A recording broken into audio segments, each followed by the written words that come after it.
Nestor Batista, Artagão de Matos Leão, Durval Amaral, Fábio Camargo e Ivens Linhares. Os auditores Tiago Barbosa Cordeiro, Cláudio Canha e Tiago Pedroso, bem como o procurador do Ministério Público junto a esta Corte, Flávio de Azambuja Berti. Declara aberta a sessão ordinária de número 39 deste ano de 2016 do Pleno. Ausentes o conselheiro Fernando Guimarães e o auditor Sérgio Fonseca, por motivos previamente justificados. Fica convocado o auditor Cláudio Canha para a composição do quórum de julgamento. Coloco a ata da sessão anterior, de número 38, do último dia 27, para homologação. Está em discussão? Está homologada. Concedo a oportunidade para as comunicações previstas no regimento. Conselheiro Fábio Camargo. Senhor presidente, comunicado a evolução da pauta do auditor Cláudio Augusto Canha, processo 3555716 de Faxinal. Conselheiro Artagão de Matos Leão. Senhor presidente, inicialmente para comunicar sobre o estamento do processo 326738/09 na DIJUR. Conselheiro... Comunicar ainda, senhor presidente, uma decisão judicial anulatória de ato administrativo de número 0024-53608-2016-8.160030, proposta por Paulo Maquedona Guise, em face do Estado do Paraná, em trâmite junto à segunda vara da Fazenda Pública de Foz do Iguaçu, na qual se antecipou os efeitos da tutela para suspender os efeitos do Acórdão 478013, Primeira Câmara, mantida pelo Acórdão 613214. Era a comunicação, senhor. Okay. Feito o comunicado, conselheiro Ivens Linhares. Senhor presidente, também é uma comunicação de ordem judicial, requerimento externo 83067915, que noticia decisão da segunda vara civil de Fazenda Pública da Comarca de Arapongas, auto 0011-17136-2016-816-0045, em que figuram como requerentes Maria Aparecida Domingos e requerido Estado do Paraná, e essa decisão teve a finalidade de, em relação à autora, suspender os efeitos dos acórdãos do Tribunal de Contas do Estado, alvejados pelo processo, referentes ao exercício financeiro 2006 a 2008, e determinar que o nome da autora seja retirado do cadastro negativo do tribunal até a ulterior deliberação. Foi dado cumprimento a essa decisão e que eu comunico agora em sessão. Muito obrigado. Senhor presidente. Conselheiro Durval Amaral. Apenas para comunicar a devolução do processo 38060914, da pauta do conselheiro Fábio Camargo. Conselheiro Nestor Batista vai fazer alguma comunicação? Não. Na última sessão do Pleno, auditor Tiago Pedroso. Apenas para comunicar a devolução do processo 967-66215, de relatoria do conselheiro Fábio Camargo. Obrigado. Ok. Na última sessão do Pleno, foi aprovada a instrução normativa que dispõe sobre o planejamento estratégico para o período 2017 a 2021 desta Corte. Instrumento importante, imprescindível ao desenvolvimento contínuo de longo prazo das ações do Tribunal. Por esse motivo, proponho a anotação funcional de voto de louvor à equipe da Diretoria de Planejamento, unidade técnica responsável pela condução dos trabalhos, e que passo a nominar. Primeiro diretor, Alexandre Faila Coelho, César Ricardo dos Reis, Cíntia Rosa Ferreira, Fábio André Rosenfeld, Sérgio Santa Catarina. E proponho esse voto de louvor que põe em discussão. Está aprovado. Faço a inclusão na pauta de processos que trago em mesa, o primeiro deles o 17278716 e o segundo 866550/16, que passo a relatar. O primeiro deles é 866550/16, é um procedimento instaurado para a contratação direta por inexigibilidade de empresa para ministrar treinamento corporativo aos servidores desta casa, sobre o tema Estatuto das Empresas Estatais, a Lei 13.303 deste ano. O valor do treinamento é de R$ 2.450 para 130 servidores. De júri e MP manifestaram-se pela regularidade, de modo que o voto é pela contratação direta. Está em discussão, em votação, está aprovado. E o segundo, pregão eletrônico, número 15 de 16, destinado à aquisição de desktops, notebooks, monitores, peças de reposição, equipamento de armazenamento e scanners portáteis. Licitação foi dividida em 23 itens e autorizada por esta Corte. Houve interposição de recursos, os quais foram conhecidos, mas não providos. De júri e Ministério Público manifestaram-se pela regularidade do procedimento, de modo que o voto é pela adjudicação dos itens 1 a 19 às empresas vencedoras e consequente homologação do pregão. Está em discussão, em votação, está aprovado. Passo, então, ao curso normal da pauta, com a palavra o conselheiro Nestor Batista. Senhor presidente e demais integrantes do plenário, iniciando a pauta neste dia de inverno curitibano,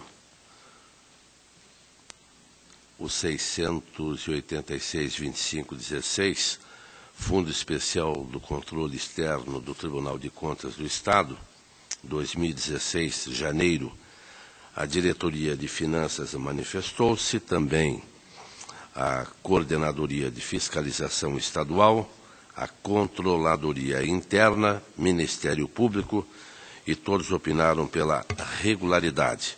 Também o 573-749-16 do Fundo Especial de Controle Externo deste Tribunal, junho de 2016, também diretorias se manifestaram e o Ministério Público, em ambos pela regularidade. Está em discussão o relatório e o voto. Em votação, está aprovado. O protocolo 317-188-15, recurso de revista, interposto pelo senhor Onício de Souza, ex-prefeito de Florestópolis, em face do acórdão de parecer prévio, segundo a Câmara, auditor Tiago Barbosa, que julgou irregulares as contas do município, 2009, em razão da ausência e incorreção de dados sobre valores devidos e recolhidos ao regime geral da Previdência Social. A COFIN manifestou-se em instrução pelo conhecimento e não provimento do recurso, sustentando que o não recolhimento das obrigações patronais naquele exercício onera subsequentes e o parcelamento acarreta encargos financeiros, não se tratando de irregularidade meramente formal. O Ministério Público manifesta-se pelo não conhecimento e também pelo não provimento. Eu faço consideração, o fundamento da irregularidade foi uma possível incorreção nos dados entre registro do SINAEM e valores devidos e recolhidos ao regime de previdência entre os meses de janeiro e dezembro de 2009, diferença a maior de 74.552, entre o valor total liquidado e os valores devidos e recolhidos ao INSS. A peça recursal aduz que não é razoável o julgamento pela irregularidade das contas, uma vez que os débitos estão parcelados junto ao INSS. De fato, o não recolhimento das contribuições previdenciárias patronais em tempo oportuno causa risco de instabilidade ao regime. Da mesma forma, o atraso e eventual renegociação das dívidas acarretam encargos estranhos ao orçamento público. Contudo, O argumento apresentado pelo recorrente de que o parcelamento da dívida pelo regime próprio sanou eventuais discrepâncias entre valores recolhidos e os valores devidos me parece ser acertado. Observo que não houve ausência de recolhimento, e sim recolhimento a menor, que foi corrigido com o parcelamento da dívida. Ainda considero que esse momento não é oportuno para discutir a tese levantada pela unidade técnica de que o parcelamento ocasionaria a transferência das obrigações a exercícios futuros e que geraria encargos, estranhos estes, ao orçamento com pagamento de multa e juros, pois não foi objeto da análise no acórdão recorrido. Assim, a irregularidade apontada pode ser convertida em ressalva, uma vez que eventuais diferenças já foram objeto de parcelamento junto ao regime de previdência social. Assim, a proposta que apresento ao plenário, pelo conhecimento, provimento, emitindo parecer prévio pela regularidade com ressalva das contas de Florestópolis 2009. Está para discussão. E mantém a multa, apenas para lembrar. Auditor Cláudio Canha. Senhor presidente, sem pretender discutir, mas apenas registrando meu voto conforme o Ministério Público.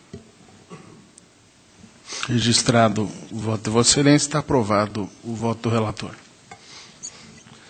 O protocolo 363.590/16, recurso de revista, interposto pelo Instituto Corpore, em face do acórdão 1327/16 da Primeira Câmara, do destacado conselheiro Fábio Camargo, que julgou pela irregularidade da prestação de contas de transferência celebrada entre a recorrente e o município de Sapopema, em razão da falta de documentação para comprovar a fiel destinação dos recursos.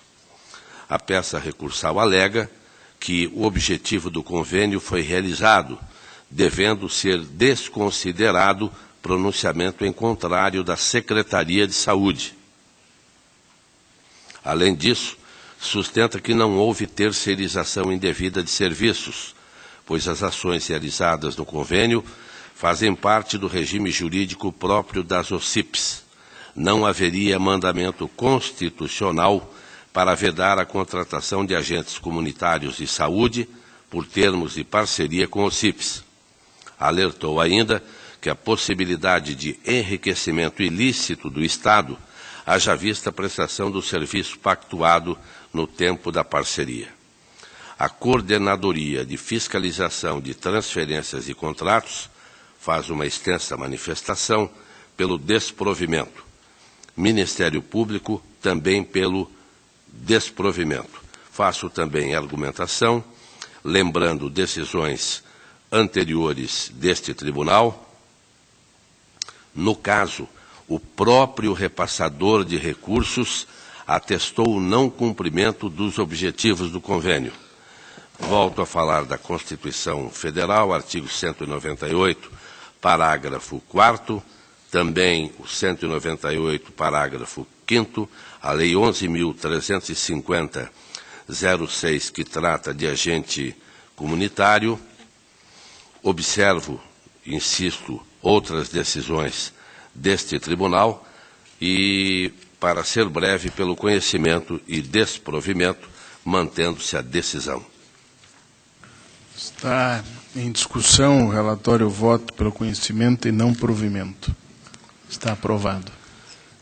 O protocolo 503/635/16, houve uma juntada, pelo menos levado ao meu gabinete, uma série de documentos, senhor presidente. Então eu vou solicitar adiamento para trazê-lo em breve, para ver se é possível alguma alteração no voto que pretendo apresentar. Está adiado. Agradeço, senhor presidente, e demais integrantes do plenário. A pauta está atendida. Agradeço a Vossa Excelência. Passo a palavra ao conselheiro Artagão de Matos Leão. Senhor presidente, demais integrantes do plenário, tenho o processo 685.510/16, execução orçamentária deste tribunal, referente ao mês de janeiro de 16, encaminhada para fins do artigo 523 do Regimento. A Controladoria Interna, por meio da informação 113/16, indicou a inexistência de distorções. A Coordenadoria de Fiscalização Estadual opina pela regularidade, da mesma forma o Ministério Público. Este relator propõe a regularidade do demonstrativo de execução orçamentária desta Corte, referente ao mês de janeiro de 16. É o voto. Está em discussão, em votação, aprovado. O 36.3671/16, execução orçamentária do Fundo Especial do Controle Externo do Tribunal de Contas, referente ao mês de abril de 2016. A Coordenadoria Interna, mediante a informação 119, indica que os relatórios e demonstrativos representam adequadamente os fatos. A Coordenadoria de Fiscalização é pela regularidade, no mesmo sentido do Ministério Público, e a proposta de voto é pela regularidade do demonstrativo de execução orçamentária referente ao mês de abril de 16 do Fundo Especial do Controle Externo do Tribunal de Contas. É o voto. Está em discussão, em votação, está aprovado. 6377/80/16, execução orçamentária deste tribunal referente ao mês de julho de 16. A Controladoria Interna informa não terem ocorrido distorções. A Coordenadoria de Fiscalização é pela regularidade, no mesmo sentido do Ministério Público, e a proposta do relator é pela regularidade no presente processo de execução orçamentária e financeira deste tribunal, referente ao mês de julho de 2016. Voto. Está em discussão, em votação, aprovado. 50.6274, recurso de revista proposto por Lauro Agostini, ex-prefeito de Bituruna, em face de decisão consubstanciada no acórdão de parecer prévio 3/15, que julgou regulares com ressalvas as contas daquele município, exercício de 2008, determinando o encaminhamento de cópia do acórdão, aspas, ao gabinete da Corregedoria para a ciência e adoção de providências atinentes a apurar possíveis irregularidades ocorridas em pagamentos realizados por municípios paranaenses e ou suas entidades à Empresa Técnica Contábil Paraná Limitada, bem como ao senhor Norde Peruso, a título de prestação de serviços contábeis e de exercício de função, cargo público, respectivamente, no exercício financeiro de 2008 e em outros, caso se considere necessário. Fecha aspas. O recorrente alega que as providências determinadas na decisão vergastada extrapolam a alçada de julgamento das contas municipais, devendo ser respeitado o princípio da inércia judicial. Alega que o município de Bituruna não possuía contador contratado por meio de concurso público, fazendo-se necessária a inscrição do senhor Norde Peruso como responsável e sócio da empresa que prestava os serviços contábeis da municipalidade, o qual, contudo, jamais integrou os quadros de servidores da Câmara. Afirma que não há que se falar em ocupação ilegal de cargos, eis que o referido contador era presidente do Fundo Municipal de Previdência de União da Vitória, o qual não dava direito à percepção de salários, além de servidor lotado na Fundação Municipal Centro Universitário da cidade de União da Vitória, sendo que o município de Bituruna jamais ordenou qualquer pagamento ao senhor Norte. A Coordenadoria de Fiscalização assevera que o recorrente, por meio de recurso de revista, pretende impedir que essa Corte de Contas investigue fatos por ela considerados potencialmente irregulares, prerrogativa garantida pela Constituição.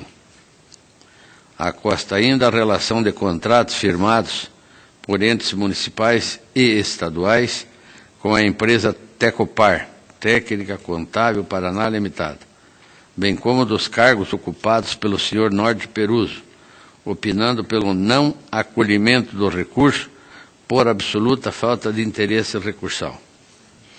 O Ministério Público discorda do opinativo técnico, compreendendo que há interesse recursal na medida em que eventuais procedimentos fiscalizatórios desta Corte podem tanger a sua pessoa na qualidade de gestor.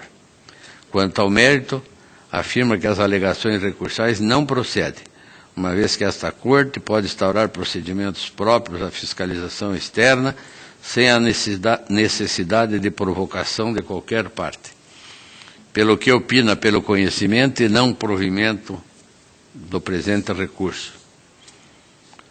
No voto, nós afirmamos que, preliminarmente, discordamos quanto ao não conhecimento do presente recurso, uma vez que eventuais procedimentos fiscalizatórios a serem desencadeados por esse tribunal podem produzir efeitos na esfera jurídica. No que tange a análise do mérito, observo que a medida determinada no acórdão combatido resulta dos apontamentos acerca do elevado número de contratos firmados por entes municipais e, eventualmente, estaduais, com a empresa Tecopar, Técnica Contábil Paraná Limitada, em que pede os argumentos no sentido de que a providência determinada por essa Corte, aspas, refoge da alçada do julgamento das contas municipais, fecha-as, consoante se denota do inciso 4º do artigo 71 da Constituição Federal, decorre justamente da própria Constituição a competência das Cortes de Contas para instaurar procedimentos de fiscalização, a partir de fatos colhidos em processo de prestação de contas ou congênere.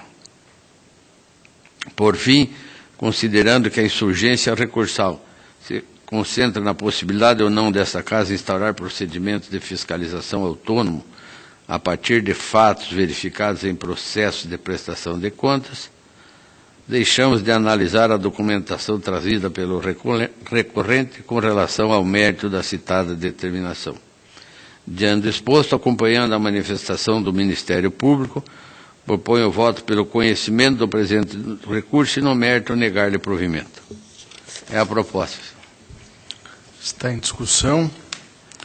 Conhecimento e não provimento. Está Senhor Presidente, conselheiro Ivens Linhares. eu não vou divergir o voto muito bem lançado, brilhante voto do ilustre relator, apenas o que me ocorre é que nós estaríamos mandando peças para a corregedoria para fazer essa apuração. Me parece, salvo o melhor juízo, que na época talvez desse julgamento inicial não houvesse, mas a DCM hoje em dia me parece que tem o PROAR, que talvez fosse um mecanismo mais eficiente até de promover essa fiscalização do que propriamente a corregedoria. Haja vista, inclusive, a mudança de competência pela qual vai passar ano que vem a nossa corregedoria, eu teria uma sugestão a apresentar ao ilustre relator, se de ofício, e isso me parece que é uma medida possível, porque não estaríamos prejudicando a parte, ao invés da corregedoria, se não encaminhássemos para a DCM proceder ao levantamento desses dados mediante o sistema PROAR, que me parece que seria mais eficiente. Apenas é uma sugestão que eu apresentaria ao ilustre relator, conselheiro Artagão. Nós estamos em processo de recurso de revista, né, senhor presidente? E esta parte, com relação a essa parte, não houve reclamação por parte do interessado.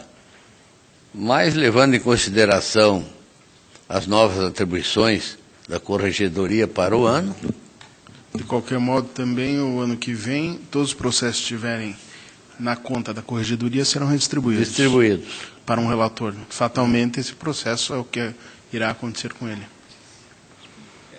Apenas, se Vossa Excelência me permite um esclarecimento, doutor Tagão, é que me parece que esse processo teria se iniciado, né, por iniciativa do relator originário, o doutor Tiago. E me parece que, mantendo essa fiscalização a cargo da DCM, na hipótese de levantamento de informações pelo PROAR, haveria a vinculação do próprio relator original, o que me parece bastante razoável, já vista que foi dele a iniciativa de levantar a irregularidade. Então, apenas essa providência que me parece que daria maior celeridade até aos trabalhos. Mas eu submeto, evidentemente, ao crivo do outro relator. Não tenho nada a opor, senhor presidente, se o plenário assim concordar. Pode ser feito... Acho que aí retira da corregedoria e passa... Há convergência, portanto, fica o voto do relator prevalecendo. Senhor presidente. Auditor Cláudio Canha. Apenas para registrar o meu voto na preliminar pelo não conhecimento, mas acompanhando... no Pelo não conhecimento do recurso. Ok. Com o registro do voto avulso do auditor Cláudio Canha, prevalece o voto do relator. Finalmente, senhor presidente, o 2695-4316, contas da Secretaria de Estado da Ciência, Tecnologia e Ensino Superior, relativas ao exercício de 2015, encaminhadas pelo secretário, senhor João Carlos Gomes. A Coordenadoria de Fiscalização Estadual, mediante instrução 454/16, opina pela regularidade com recomendação, no sentido de que no próximo exercício sejam observados os prazos para o envio e fechamento das remessas dos dados do Sistema Estadual de Informações. O Ministério Público, no mesmo sentido, que é a unidade técnica, e eu acompanho a instrução e o Ministério Público, e proponho que esta Corte julgue pela regularidade das contas da Secretaria de Estado da Ciência, Tecnologia e Ensino Superior, exercício de 2015, da responsabilidade do secretário João Carlos Gomes. Determinar que no próximo exercício sejam observados os prazos de envio e fechamento das remessas de dados do Sistema Estadual de Informações, Captação Eletrônica de Dados. É a proposta, senhor presidente. Está em discussão, em votação, está aprovado. Pela pauta, eu agradeço. Agradeço a Vossa Excelência. Passo a palavra ao conselheiro Durval Amaral. Senhor presidente, senhor procurador, senhores conselheiros, conselheiro substituto, senhora secretária, inicio a pauta da corregedoria com o processo 75807915. Trata-se de denúncia formulada pelo senhor Ricardo Alves Pereira, então procurador-geral de Jacarezinho, noticiando irregularidade praticada pelo senhor José Isaías Gomes, quando esse presidia a Câmara de Vereadores em 2011, consistente na alteração por resolução da gratificação especial pelo exercício do cargo efetivo de gestor jurídico em regime de tempo integral e dedicação exclusiva. A alteração irregular teria causado lesão aos cofres públicos no período de 28 de novembro de 2011 a 21 de fevereiro de 2014, quando a gratificação foi regularizada pela Lei Municipal número 2.994/14. O expediente foi recebido e citado à Câmara e o interessado, os quais, em defesa conjunta, argumentaram: a gratificação especial foi instituída pela Resolução número 01 de 2010, sem qualquer participação do ora representado. A Resolução número 04 de 2011, aprovada na gestão do ora representado, teve como objeto apenas o aumento do percentual da gratificação, 2 anos após a aprovação do aumento, considerando a existência de divergência sobre a concessão de gratificações por meio de resolução. A Câmara aprovou a lei dispondo sobre o novo plano de cargos, afastando qualquer irregularidade.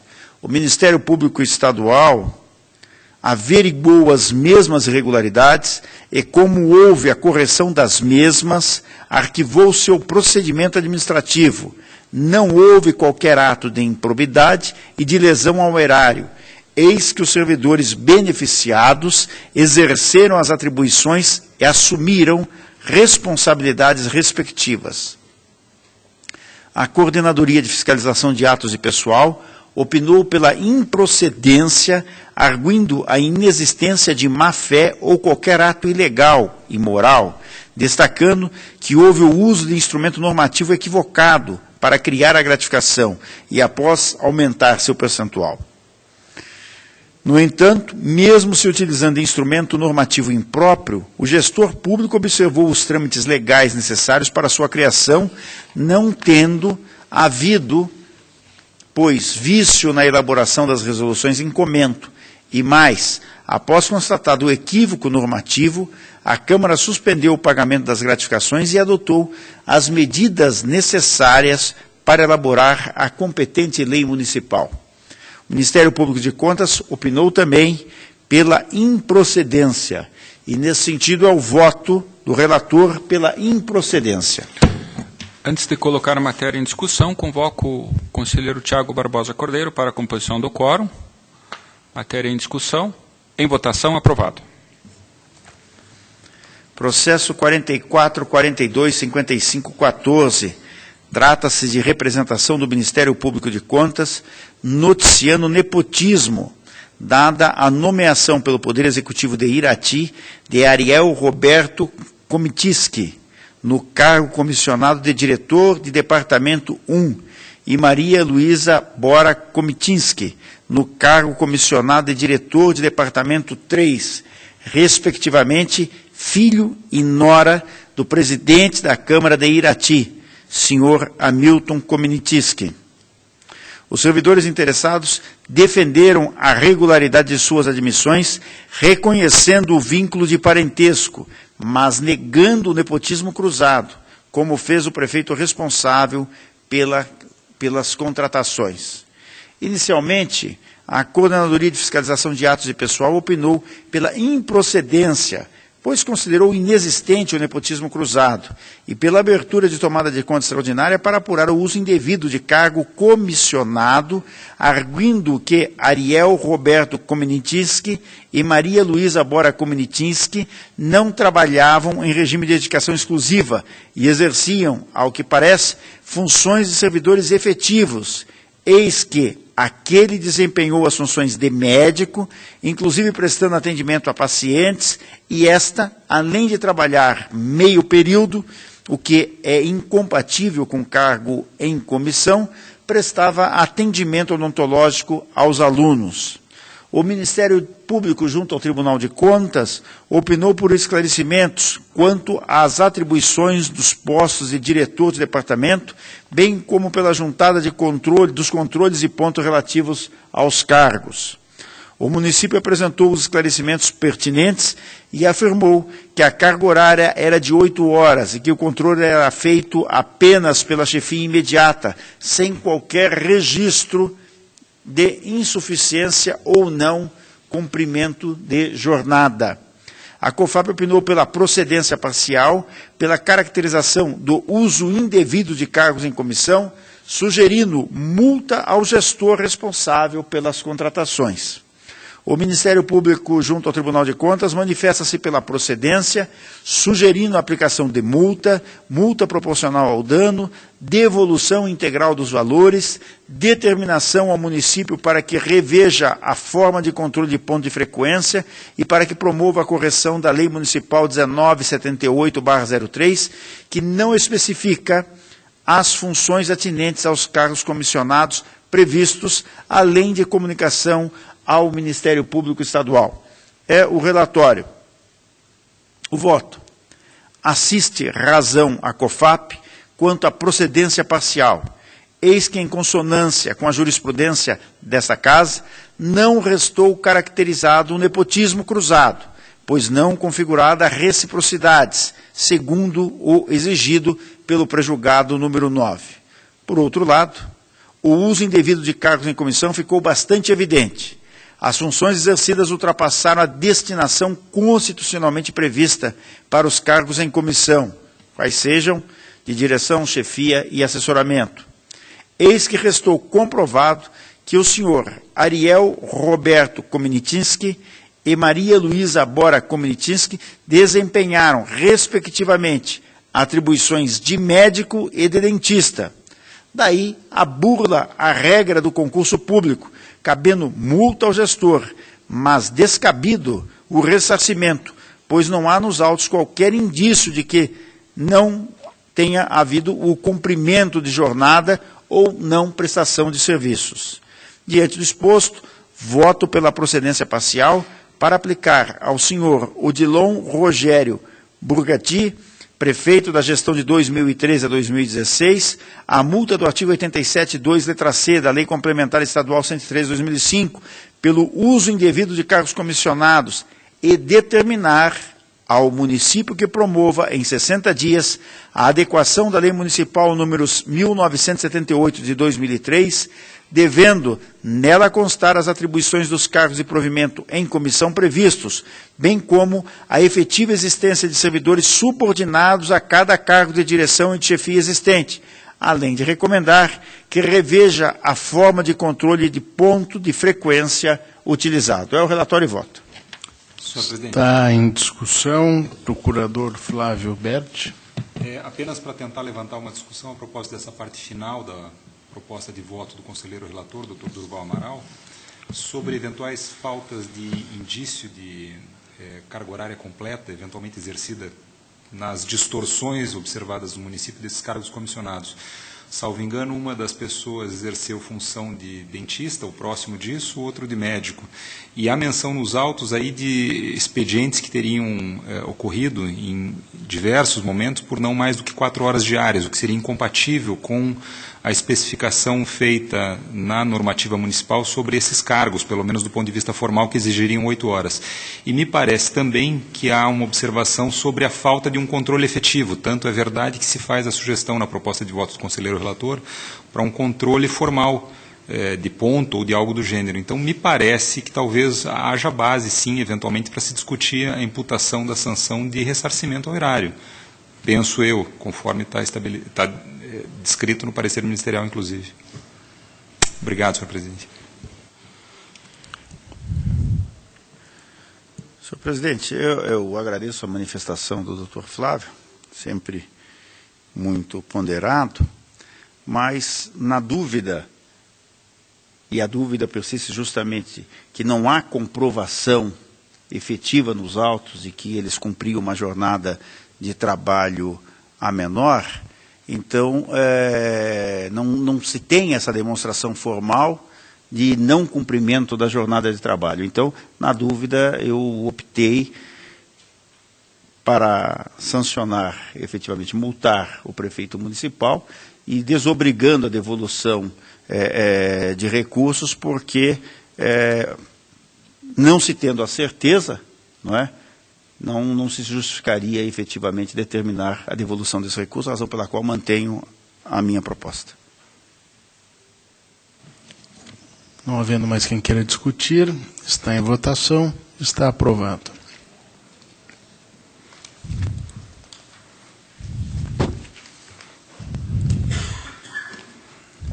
Processo número 12.234816, encerra os autos, representação da Lei 866/93, por meio do qual a empresa Maciel Auditores e Sociedade Civil noticia supostas irregularidades na tomada de preços número 5 de 2015 da Companhia de Habitação do Paraná para a contratação de trabalhos de análise, revisão e emissão de relatórios e pareceres sobre as demonstrações contábeis do exercício de 2015. A representante alega que foi indevidamente desclassificada por não ter atingido pontuação mínima. Segundo ela, a experiência da equipe técnica não foi corretamente valorada, pois o edital exigiu experiência profissional dos integrantes da equipe técnica em função do tempo de atuação específica em auditoria, computando para cada ano de trabalho 1 ponto, até o máximo de 15 pontos. Dos integrantes de sua equipe, 2 teriam 10 anos de experiência e outro 12, o que daria 2 com 10 pontos e 1 com 12 pontos de experiência técnica. No entanto, a comissão pontuou 5, 6 e 7 pontos.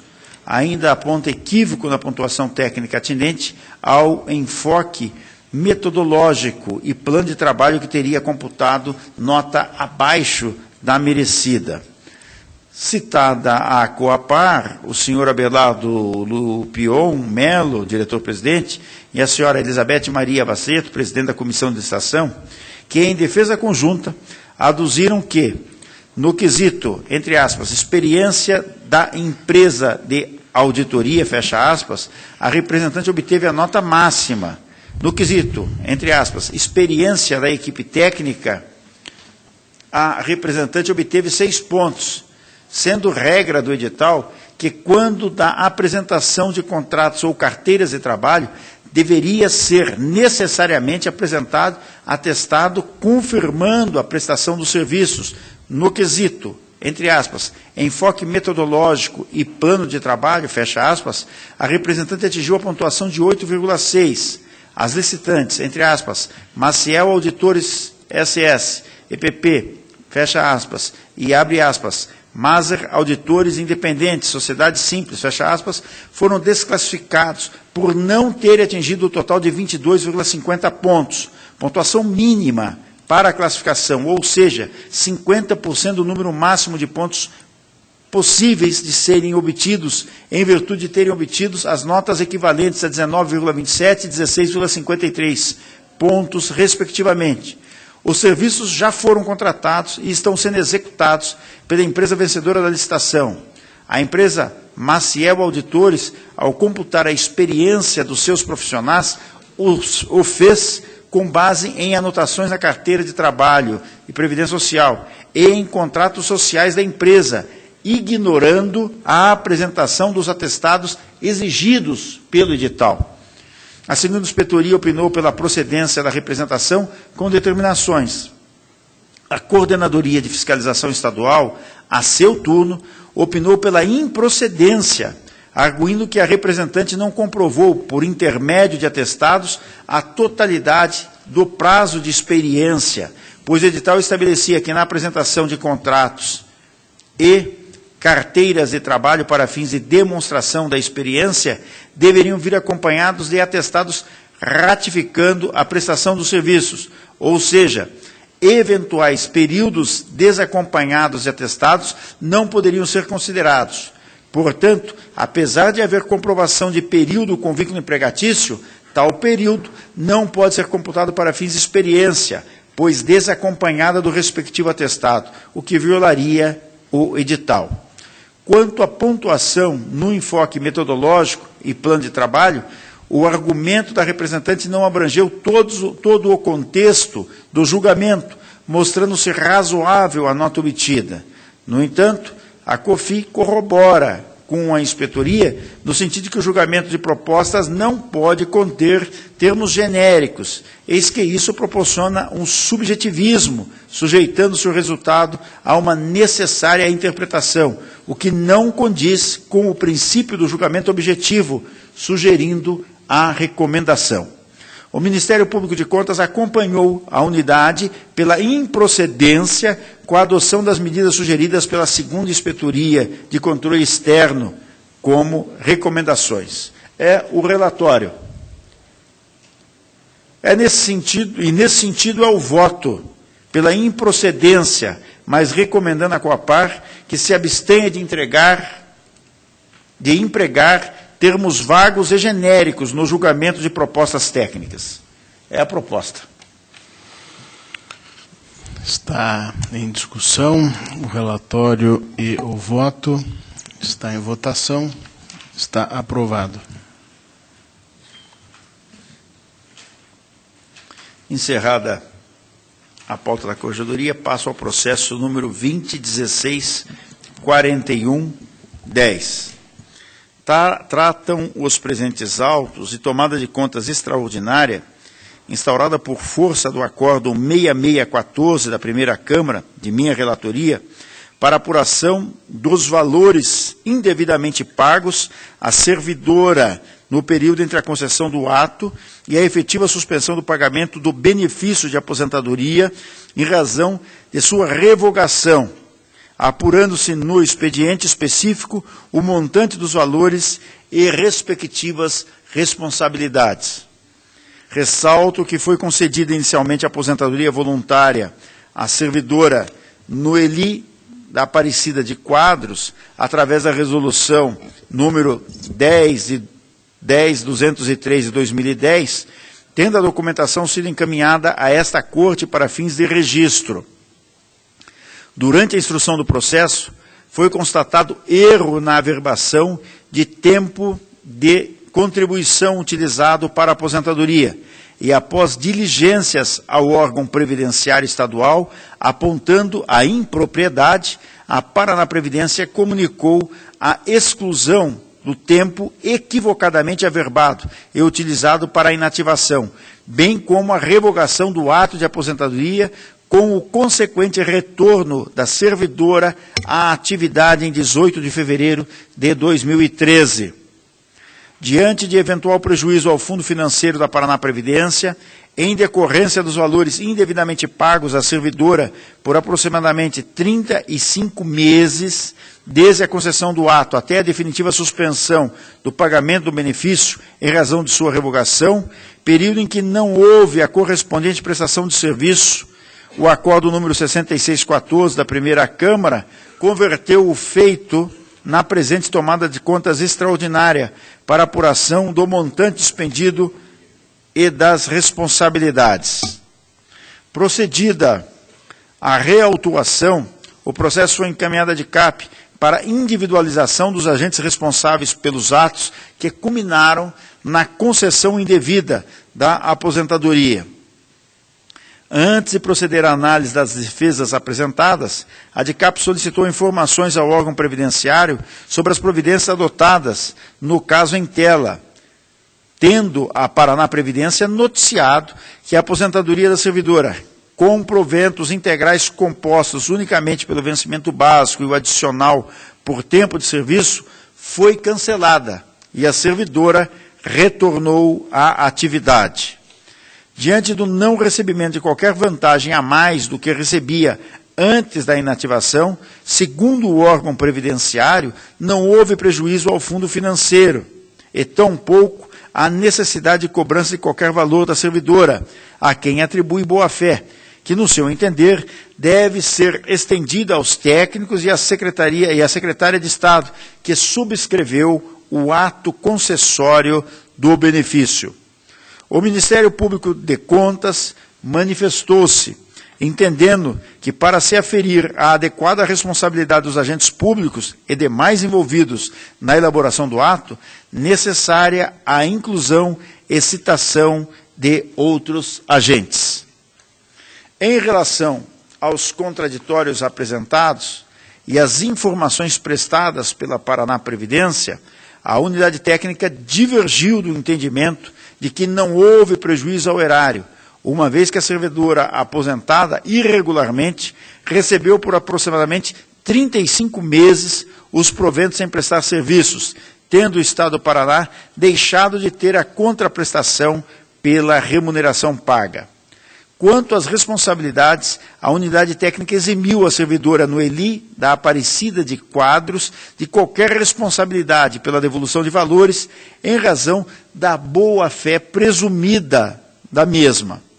Acolheu também os argumentos da ex-secretária que subscreveu o ato de aposentadoria, senhora Maria Marta Weber Lunardon, no sentido de que não há, no caso dos autos, irregularidade que lhe possa ser atribuída diante do caráter formal de sua atribuição.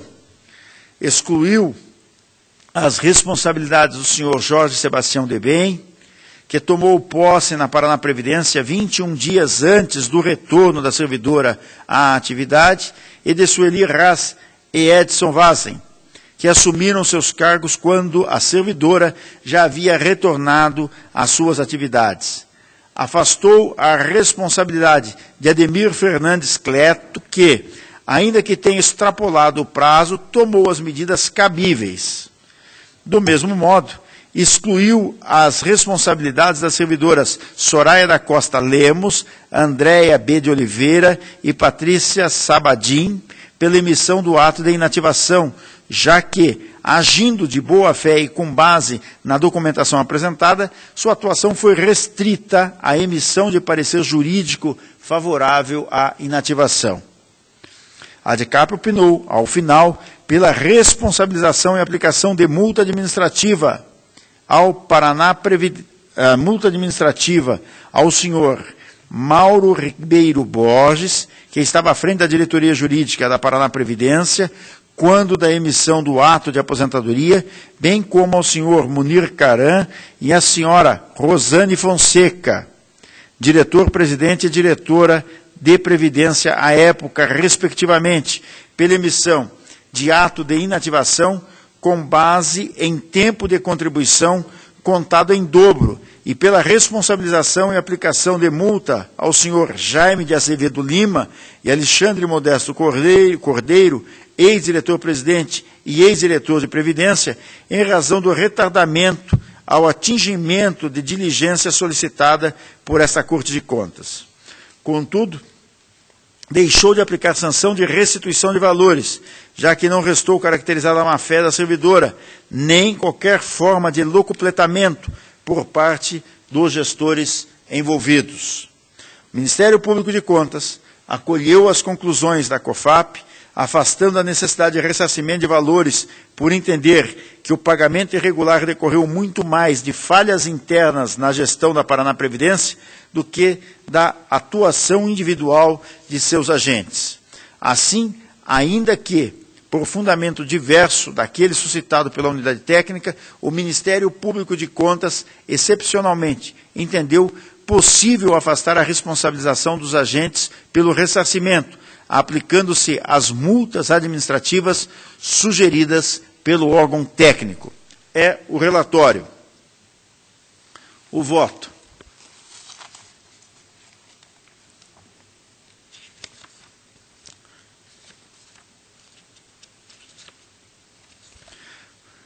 Os opinativos que instrui o feito são uníssonos em afirmar que, muito embora tenha ocorrido o pagamento indevido de proventos de aposentadoria pelo período de 35 meses decorrente da concessão de benefício de aposentadoria, que utilizou o tempo de contribuição anteriormente computado para a inativação pelo INSS, não restou caracterizado dolo, má-fé ou lucupletamento de valores por parte dos agentes envolvidos. Inicialmente, destaco que assiste razão à Coordenadoria de Fiscalização de Atos de Pessoal e ao Ministério Público de Contas, que excluíram qualquer responsabilidade da senhora Noeli da Aparecida de Quadros, quanto ao ocorrido, pois em momento algum a servidora deu a entender que não possuía outra aposentadoria junto ao Instituto Nacional de Serviço Social ou prestou qualquer declaração falsa. Do mesmo modo, em relação às servidoras do órgão previdenciário que atuaram no procedimento ao compulsar os documentos que instruíram a concessão do benefício, pode-se verificar que a senhora Soraya da Costa Lemos, Patrícia K. Sabadim e Andréia B. de Oliveira Furini motivaram seus pareceres em certidão expedida pela Secretaria de Estado da Educação, que as levou a acreditar que o tempo ali constante era apto à compensação e não havia sido contado pelo INSS, bem como na análise do CNIS, ou seja, o Cadastro Nacional de Informações Sociais, do qual constava que a interessada era estatutária desde 1978. Assim, afasto a responsabilidade das servidoras envolvidas por entender que não ficou caracterizada culpa ou erro grosseiro por parte das mesmas, preponderante a notar que os documentos encaminhados pela CED, bem como a análise do Cadastro Nacional de Informações Sociais, no qual constava que a interessada era estatutária desde 1978, as levou a acreditar que o tempo ali constante era apto à compensação e não havia sido contado pelo INSS. No tocante aos demais agentes que figuraram no polo passivo da presente tomada de contas, entendo que não tem responsabilidade pelo acontecido, consoante pontualmente abordado pela COFAP. Por fim, discordando do propugnado pela unidade técnica e órgão ministerial, entendo que aos gestores do órgão previdenciário, à época da concessão da aposentadoria, também não se pode atribuir dolo ou má-fé, uma vez que, conforme apontou o membro do parquê, entre aspas, o pagamento indevido decorreu muito mais de falhas internas na gestão da Paraná Previdência do que da atuação individual de seus agentes, fecha aspas. Afasto, portanto, a sugestão de aplicação de multa aos gestores da Paraná Previdência à época da emissão do ato irregular, vez que tomaram como regularidade do benefício, sem que tenham se caracterizado má-fé ou qualquer forma de locupletamento de valores por parte de qualquer dos envolvidos. Quanto à demora no atendimento às diligências dessa Corte, acolha as justificativas apresentadas, que remetem à falta de recursos humanos, porque passava aquele órgão previdenciário, à época, em especial a diretoria jurídica e a diretoria de previdência. Diante do acima exposto, ouso divergir dos opinativos da Unidade Técnica e do Ministério Público de Contas quanto à aplicação das multas sugeridas ao senhor Munir Caran, Rosane Maria Fonseca Kurniski e Mauro Ribeiro Borges, e voto pela improcedência da presente tomadas e consequente pela regularidade das contas. É o relatório e voto, senhor presidente. Está para discussão o relatório e o voto. Está em votação, está aprovado.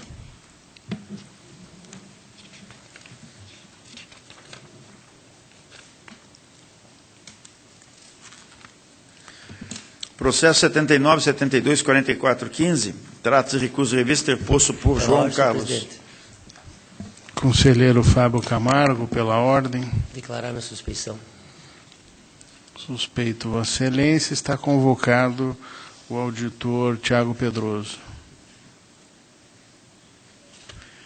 Senhor presidente, trata-se de recurso de revista interposto por João Carlos Milani Santos, Luiz Eduardo Klung Turkivski e Visão Publicidade, Adalberto Jorge Elberto Júnior, João Cláudio Derosso e Relino Schregel, em face do acordo 445515 da primeira Câmara, que julgou procedente a tomada de conta extraordinária instaurada, com a finalidade de apurar a regularidade de gastos com publicidade e propaganda feitos pela Câmara Municipal de Curitiba entre os exercícios 2006 e 2011, referente aos achados número 39 e 40 do relatório de auditoria 2912, e irregulares as contas em virtude da ausência de comprovação da prestação dos serviços e ausência de liquidação das despesas.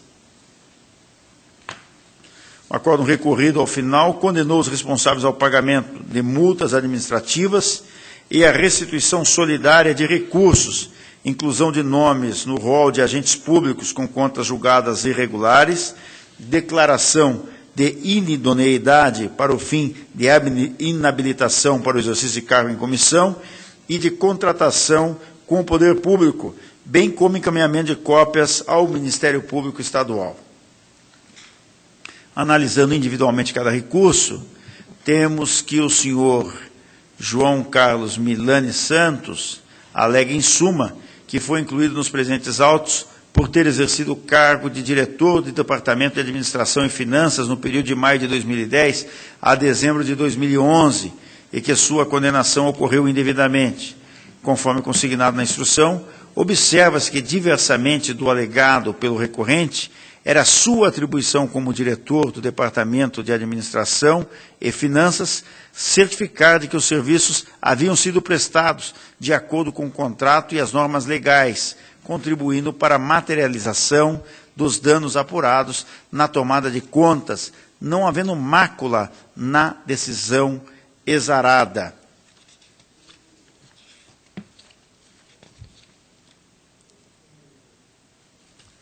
O senhor Luiz Eduardo Glunk e também o senhor Adalberto Jorge Júnior, ambos na qualidade de representantes sócios da empresa Visão Publicidade, adotaram os mesmos fundamentos recursais, arguindo como preliminares, da denunciação à lide, suscitaram os recorrentes a nulidade do acordo 445515 da primeira Câmara, uma vez que condenou a empresa recorrente à restituição integral dos valores pagos à empresa RD Castro e Companhia Limitada e Logos Comunicação, Assessoria de Marketing e Publicidade Limitada, as quais deveriam compor a lide e serem instadas a apresentar contraditório. Verifico que essa preliminar merece ser afastada, pois, como apontou a unidade técnica, as aludidas empresas não possuíam contratos formalizados diretamente com a Câmara Municipal de Curitiba, mas sim com a empresa Visão Publicidade Limitada, que subcontratou a prestação de serviços e que tinha, por sua vez, o dever legal contratual de garantir os serviços prestados. 2. Ilegitimidade passiva da empresa Visão Publicidade Limitada e de seus sócios. Argumenta recorrente que sua condenação se trata de um absurdo lógico, pois a empresa recorrente não foi beneficiada pelos valores impugnados e assim deveriam ser condenadas apenas as empresas que infringiram o contrato e deixaram de prestar os serviços contratados, mesmo tendo recebido os valores contratuais. Melhor sorte não merece, não socorre o recorrente, pois como restou tratado no acordo recorrido, entre aspas, a possibilidade de responsabilização tanto da empresa privada quanto de seus sócios foi objeto de deliberação do julgamento do processo 43.373/11, fecha aspas, cujos fundamentos foram repisados no acordo 445515 da primeira Câmara, aos quais, por brevidade, me reporto, uma vez que não foram apresentados em sede recursal argumentos hábeis a desconstituir a referida conclusão. Em relação ao mérito, verifique que os argumentos apresentados pelos recorrentes não se revelaram aptos a afastar a irregularidade e penalidades apresentadas em relação aos achados de inspeção número 4.39 e 4.40. Destaca-se que a ausência de comprovação da prestação de serviços pelas subcontratadas gera o dever legal de integral restituição aos cofres públicos municipais dos valores pagos pela Câmara Municipal de Curitiba, cuja execução não restou demonstrada novamente em sede recursal, não havendo, por conseguinte, o alegado enriquecimento ilícito da administração pública, conforme faz crer os recorrentes. Ademais, resta clara e evidente a responsabilidade solidária dos recorrentes, uma vez que restou caracterizada a lesão ao erário em decorrência da cobrança a maior de comissão de 15% ao invés de 10% previstos contratualmente e de acordo com os serviços aferidos pela equipe de auditoria. No que tange aos percentuais de comissão praticados, assiste razão a diretoria de contas municipais, pois em caso de conflito entre os diplomas legais, valores praticados pelo mercado e o avançado contratualmente, entre aspas, jamais se poderia remunerar em percentual acima do contratado e eventual ajuste careceria estar amoldado ao previsto no edital de licitação e ser formalizado por intermédio de competente aditivo contratual, não havendo assim possibilidade de aplicar outros critérios remuneratórios. Em relação à desconsideração da personalidade jurídica da empresa contratada e consequente penalização dos sócios da empresa, essa questão restou analisada no julgamento do processo 43.373/11, cujos fundamentos, por economia processual, adoto como razões de decidir. Quanto à devolução do montante de 295.360, verifique que esse valor não compôs o montante das impugnações, não havendo assim compensação a ser realizada. Diante do exposto e do consignado pela Diretoria de Contas Municipais e pelo Ministério Público de Contas, não vislumbro nos presentes autos elementos e ou documentos apresentados pelos recorrentes hábeis a desconstituir a decisão recorrida. Aí eu também analiso detalhadamente e relato aqui os argumentos expostos pelo Dr. João Cláudio Derosso e pelo Relindo Schregger, faço todas as considerações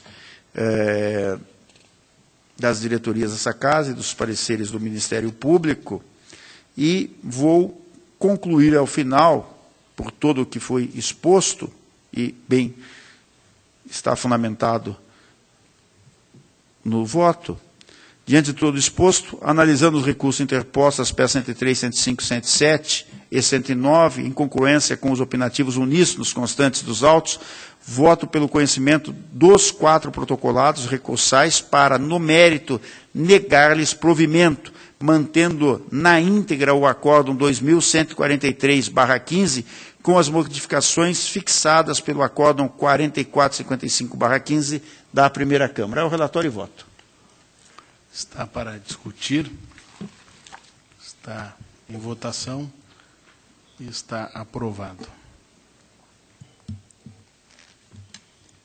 Processo 1575-16/16, trata-se de recurso de revista interposto por Berenice Isane Jordão, reitora da Universidade Estadual de Londrina, do acórdão que impôs a negativa de registro em processo complementar para a contratação de docentes por prazo determinado, referente ao teste seletivo aberto pelo edital 16 de 2009.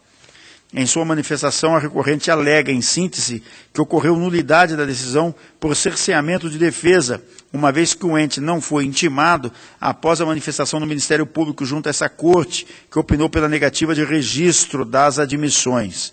No mérito, aduziu que as contratações temporárias se coadunam perfeitamente com as disposições da Lei Complementar 108 de 2005, explicando cada uma das contratações efetuadas. Instruído o feito, a COFAP opina pelo conhecimento e, no mérito, pelo provimento do recurso de revista, por considerar legais as admissões efetuadas pelo fato de a situação estar em conformidade com a jurisprudência dessa Corte. Por sua vez, o Ministério Público opina pelo conhecimento do recurso de revista e, no mérito, pelo seu desprovimento, por considerar que houve utilização da contratação temporária como meio procrastinatório para o provimento de cargos efetivos. É o sucinto relato. Preliminarmente, em relação à arguição de nulidade, entendo que assiste razão ao recorrente, visto que após a manifestação favorável da unidade técnica, o órgão ministerial propugnou pela negativa de registro dos atos, ensejando a decisão desfavorável ao interessado, sem que este tivesse tido oportunidade para a defesa. Todavia, ainda que admitida nulidade por tal motivo, por medida de economia processual, entendo ser razoável adentrar diretamente no mérito recursal. E, nesse caso, razão também assiste ao recorrente. Isso porque as contratações de Gesiane Estefânia da Silva Batista e Alexandre Tadashi Morei se deram de forma sucessiva para substituir afastamento da servidora efetiva, que fora designada para ocupar cargo em comissão como diretora do Centro de Ciências Biológicas por 4 anos. Logo, tal situação se enquadra na excepcionalidade da Lei Complementar 108 de 2005, não havendo que se falar em extrapolação de prazo para a realização de concurso, uma vez que a servidora efetiva já retornou ao cargo de origem, sendo desnecessário concurso para o preenchimento da vaga. Em relação às contratações de Vespasiano de Cerqueira Luz Filho e Isângela Maria Sanzoni Tonello de Oliveira, em que pesa a extrapolação do prazo razoável para a realização de concurso público, os referidos docentes estavam substituindo servidores exonerados, enquadrando-se em uma das previsões da citada lei. Destaque-se que, na época das admissões, fevereiro de 2011, já estava em andamento o concurso público de edital número 193 de 2010, tendo sido nomeados servidores efetivos para as vagas em tela. Ante o exposto, acompanho os opinativos da Coordenadoria de Fiscalização de Atos e Pessoal e voto pelo conhecimento e provimento do recurso de revista em apreço, no sentido de conceder o registro às admissões temporárias constantes do processo. É o relatório e voto. Para discutir, para votar, está aprovado. Processo 75.51.89.16, trata-se de recurso de revista interposto pelo município de Mandaguaçu, em face da decisão que apreciou como legal e determinou o registro do decreto que aposentou a servidora Elisete Cardoso, aplicando a multa prevista no artigo 87.2A da Lei Complementar número 113 de 2005. ao recorrente, pelo atraso na autuação do processo. Em sua peça recursal, o prefeito municipal sustenta que a aplicação da multa no caso em apreço está em dissonância com os postulados da razoabilidade e da proporcionalidade, pois, conforme justificado em sede de contraditório, o atraso não se deu em razão de desídia ou má gestão da administração, mas sim em razão das dificuldades de adaptação técnica e da necessidade de treinamento dos servidores municipais quando da implantação do trâmite processual exclusivamente por meio eletrônico neste tribunal.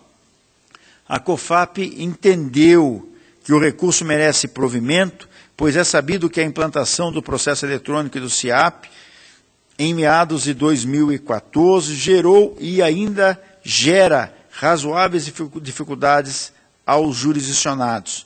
O Ministério Público não se opôs à reforma do acordo recorrido nos termos propostos pela unidade técnica. E o voto, considerando os inúmeros precedentes desse tribunal, acolho as manifestações da COFAP, do Ministério Público de Contas, e voto pelo conhecimento e provimento do presente recurso revista, para o fim de excluir a multa aplicada pelo atraso na autuação do processo, mantendo inalterado o item 1 do julgado. É o relatório e voto. Em discussão, voto pelo conhecimento e provimento do recurso. Está aprovado. Senhor presidente, a pauta está atendida. Agradeço. Agradeço a Vossa Excelência. Com a palavra, o conselheiro Fábio Camargo. Senhor presidente, demais membros que compõem o pleno, eu inicio a pauta, senhor presidente, com o processo 19.85316. É um recurso de revista, Zogé, Cláudio Pull e outros. O recurso de revista interposto pelo senhor José Cláudio Pull contra a decisão consubstanciada no acórdão de parecer prévio 24915 da segunda Câmara, por meio do qual se recomendou a irregularidade de suas contas referente ao exercício do 12, pelas seguintes razões. Resultado financeiro deficitário das fontes não vinculadas, percentual de 8,64%, e recolhimento a menor nos valores devidos ao INSS. Por esta irregularidade, lhe foi aplicada a multa. A Coordenadoria de Fiscalização Municipal, o Ministério Público de Contas, considerando que o recorrente comprovou o recolhimento, ainda no exercício do 12, dos valores que eram devidos ao INSS, opinaram pelo provimento parcial do recurso quanto a este apontamento, com exclusão da multa imposta. No que tange ao resultado financeiro deficitário das fontes não vinculadas, manifestaram-se pela manutenção da irregularidade. A unidade técnica não acatou as alegações do recorrente quanto à possibilidade de abatimento do déficit das contas não vinculadas, dos montantes referentes aos cancelamentos dos restos a pagar, da ordem de R$ 305.182, sob o argumento de que tal ajuste somente poderia ser considerado quando do cancelamento resultar uma situação superavitária, o que não se verificaria no presente caso, na medida em que restaria um saldo negativo de R$ 410 mil. Isto porque, ainda segundo a unidade técnica, abre aspas, o ajuste ou resultado por cancelamento de restos a pagar, na prática, reduz o passivo financeiro do balanço patrimonial do exercício anterior, buscando recompor recursos disponíveis para a suplementação no exercício seguinte, o superávit financeiro, fecha aspas. Entretanto, e não obstante os argumentos da Coordenadoria de Fiscalização Municipal, o gestor não busca, com o cancelamento dos restos a pagar, recursos para a suplementação orçamentária, mas apenas a adequação do déficit aos patamares que tem sido tolerado por este tribunal, muito embora os cancelamentos tenham ocorrido no exercício financeiro subsequente. De acordo com o artigo 60, parágrafo 3º da Lei 4.320/64, é permitido o empenho global de despesas contratuais e outras sujeitas a parcelamento, fecha aspas. A contrário senso, não se veda o empenho apenas das despesas referentes ao exercício. De fato, o artigo 27 do Decreto 93872 de 86, que dispõe sobre a unificação dos recursos de Caixa do Tesouro Nacional, estabelece que as despesas relativas a contratos, convênios, acordos ou ajustes de vigências plurianual serão empenhadas em cada exercício financeiro pela parte nele a ser executada. Assim, tratando-se de despesas plurianual, excluindo os empenhos referentes à totalidade do valor dos contratos, o déficit seria reduzido a 4,95, passível de ser convertido em ressalva, conforme a precedência desse tribunal. Portanto, voto pelo conhecimento do recurso e no mérito pelo seu provimento, para, reformando-se a decisão contida na decisão recorrida, emitir parecer prévio recomendando a aprovação das contas, afastando a sanção pecuniária e ressalvando o cancelamento dos restos a pagar apenas no exercício financeiro subsequente. É o voto, senhor presidente.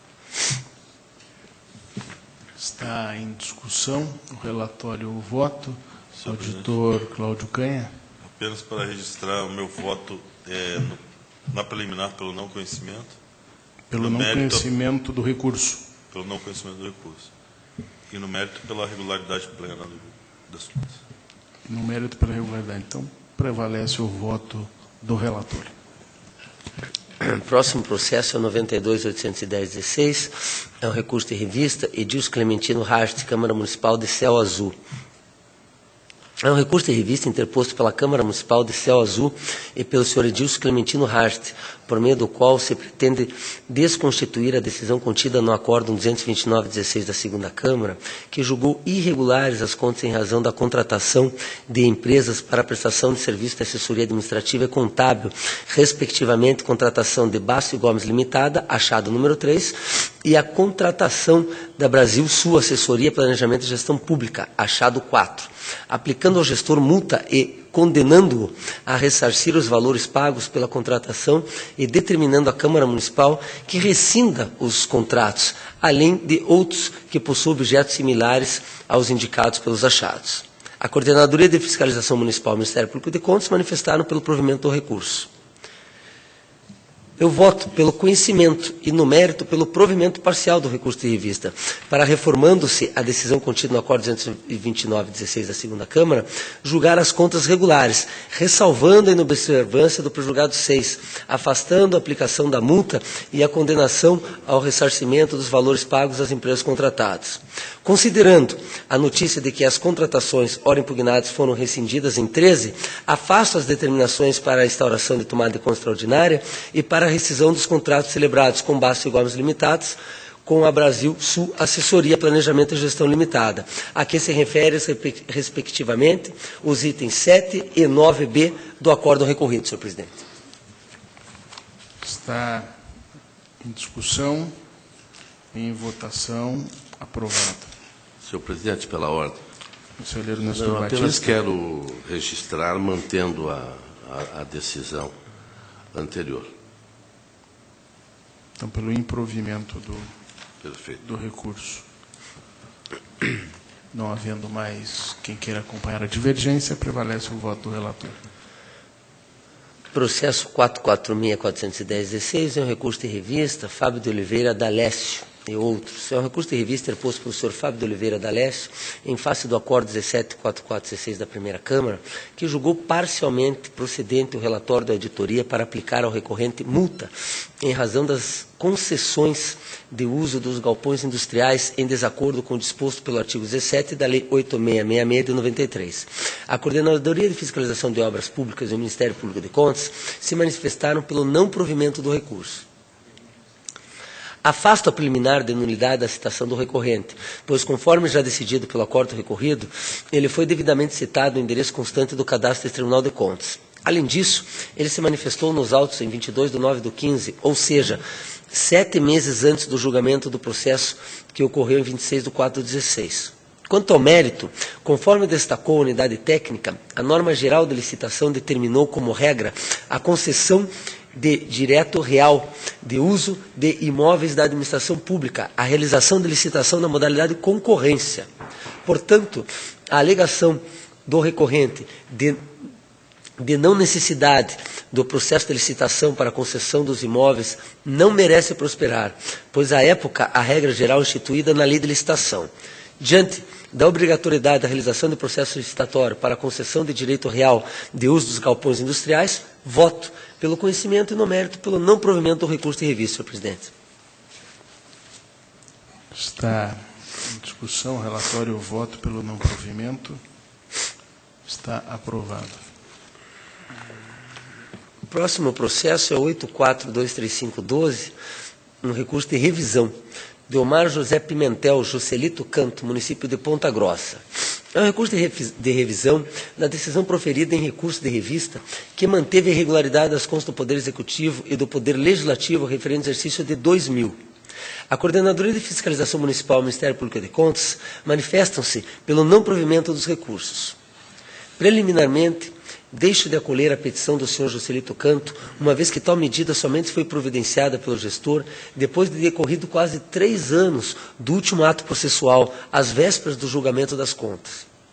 Quanto ao mérito, considerando que as irregularidades foram devidamente detalhadas pela unidade técnica e mesmo diante do transcurso de prazo e dos sucessivos recursos interpostos, não houve juntada de qualquer documento capaz de sanar os apontamentos, acompanho os opinativos uniformes da unidade técnica do Ministério Público de Contas e voto pelo conhecimento do recurso de revista e, no mérito, pelo não provimento.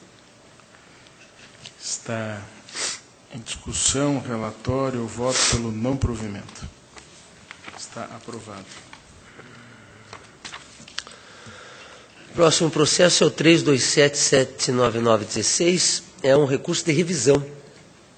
Recurso de revisão, senhor Nilson Xavier, município de Nova Fátima.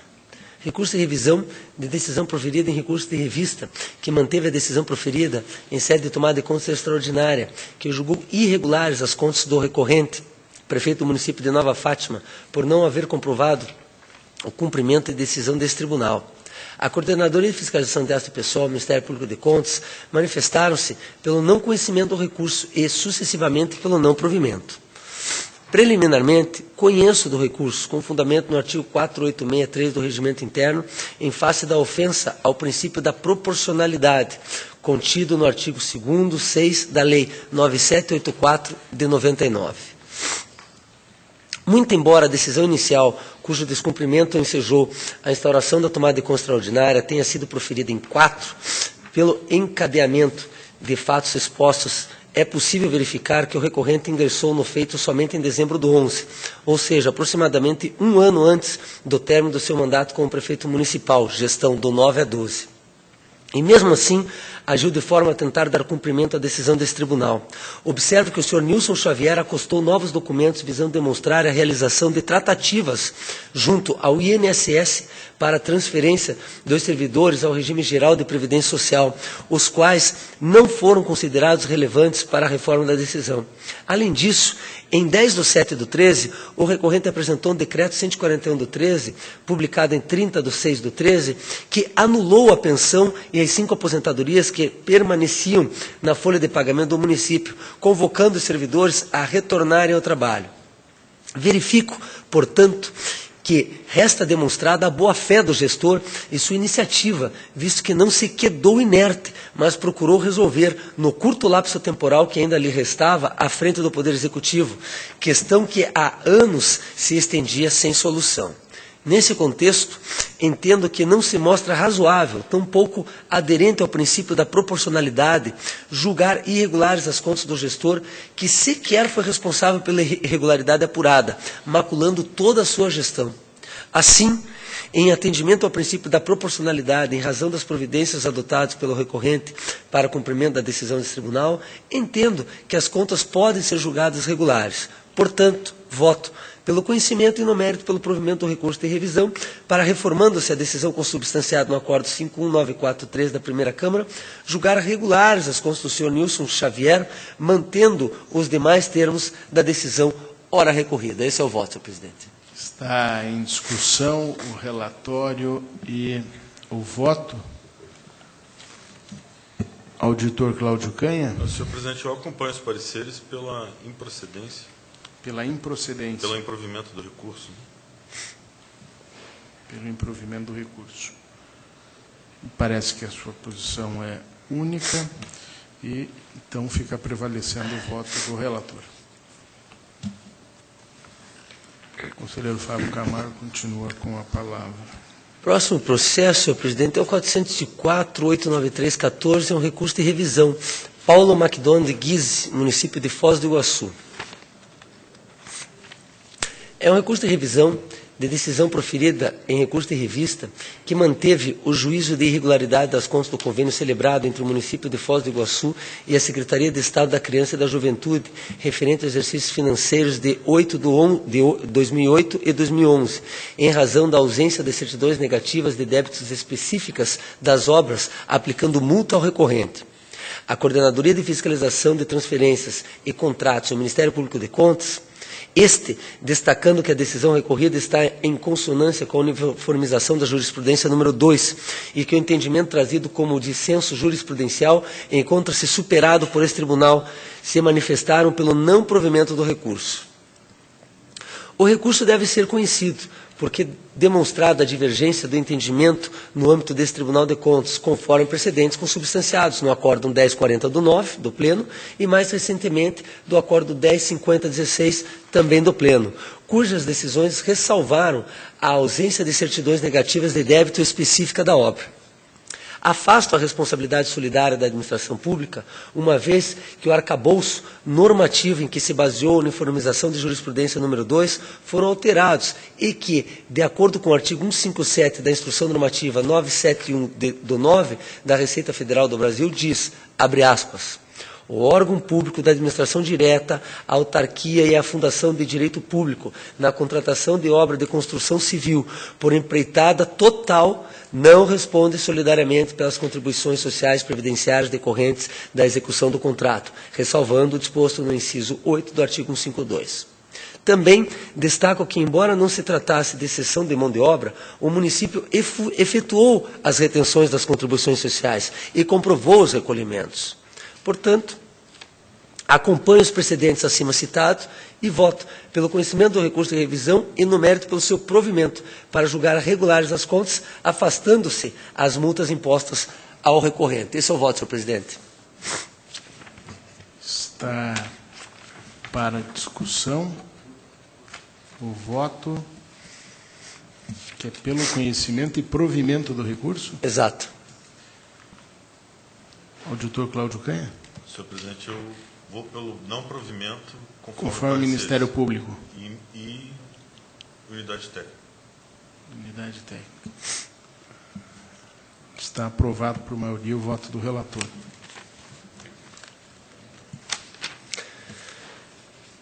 Próximo processo é o 77516, é um pedido de rescisão.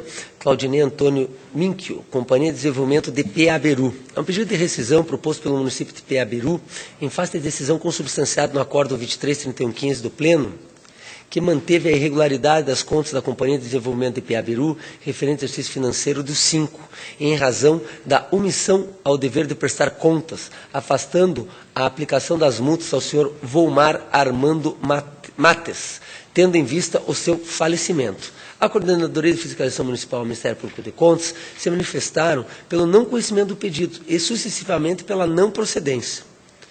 Preliminarmente, conheço do pedido de rescisão, haja visto ter sido apresentado documento novo, consistente na Lei Municipal 519 do 6, que extinguiu a companhia em 2006. Quanto ao mérito da análise dos autos, verifica-se que a companhia estava ativa até 31 de 12 do 5, e mesmo que inoperante, era obrigada a prestar contas referente àquele exercício. Portanto, voto pelo conhecimento do pedido de rescisão e no mérito pela sua improcedência.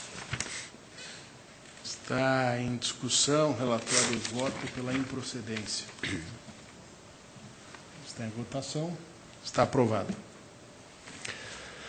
Processo 802.551.16, é um pedido de rescisão, Fundo Municipal Pro Amor de Assistência Social de Ponta Grossa, Armando Madaloso Vieira, Edilson Luiz Carneiro Baggio. É um pedido de rescisão proposto pela Sociedade Espírita de Assis de Amparo aos Necessitados de Ponta Grossa e pelos senhores Armando Madaloso Vieira e Edilson Luiz Carneiro Baggio, em face de decisão contida no Acordo 89415 da Primeira Câmara, o qual julgou irregulares as contas relativas ao convênio celebrado entre a Fundação Municipal Pro Amor de Assistência Social de Ponta Grossa e a Cefam, em razão da ausência de comprovação da devolução do saldo de convênio, aplicando multa e determinando a devolução de R$ 17.214 a título de saldo do convênio. A Coordenadoria de Fiscalização de Transferência de Contratos e o Ministério Público de Contas manifestaram-se pela procedência do pedido em razão da existência de novos elementos de prova que não foram analisados na época do contraditório e afastam as irregularidades que ensejaram a desaprovação das contas. Portanto, voto pela procedência do pedido de rescisão para julgar regulares as contas do convênio, afastando as sanções impostas, tendo-se em vista que a ausência de manifestações dos interessados quanto ao atendimento do envio de documento, que ensejaram a aplicação das multas, decorrendo de uma falha a eles não imputáveis. Esse é o voto, senhor presidente.